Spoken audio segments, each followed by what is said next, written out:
Hi guys, welcome to my vlog and kumusta na kayo dyan? Tingnan nyo guys yung aming mulberry tree. Nag-uumpisa na siyang mandahon guys. Second month of winter pa nga ngayon guys Kasi August pa yung guys. Last month of winter dito sa Australia guys. Pero yung aming mulberry tree guys, nag-uumpisa na mandahon. Ang aga. Siguro dahil hindi masyadong malamig last month and this month, kaya ayun guys, nag-uumpisa na silang mandahon, no? Ang bilis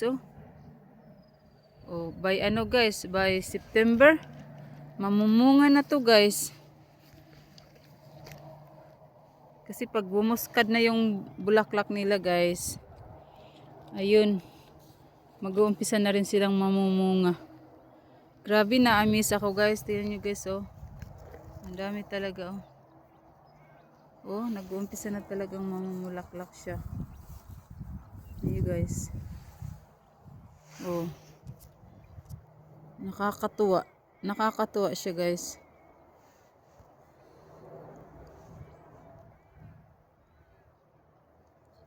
Ayun guys, ang dami niyang bulak, palabas na dahon. Nag-uumpisa na talaga siyang mandahon guys. Ito pa lang, pero yung iba papakita ko sa inyo. Kasi tatlo naman yung puno namin na mulberry tree guys Tingnan nyo guys kung nandahon na ba to. Ay, hindi pa. Yun. Nag-uumpisa na rin guys Lang, bilis talaga.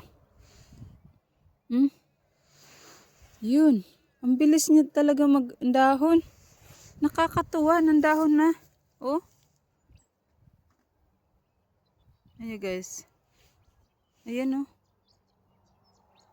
nandahon na siya. Asan na ba yun? Yun. Grabe, nakakatuwa naman. Second month of pa nga ngayon guys winter time.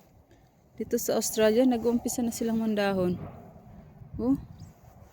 Nakakatuwa. Yun guys Yun. By September nito guys, mamunga na to. Ang bilis. Yung isa kaya, tingnan natin guys yung isang puno. Kasi tatlo to guys Yan natin. Ito. Umpisa na ba ito mandahon? Hindi pa siya. Ay, ayun. Nag-i-start na rin. Wow. Ayan nag-uumpisa na rin. Akala ko hindi pa. Ang galing naman. Nakakatuwa. Bali tatlo yung puno ng aming guys, mulberry tree.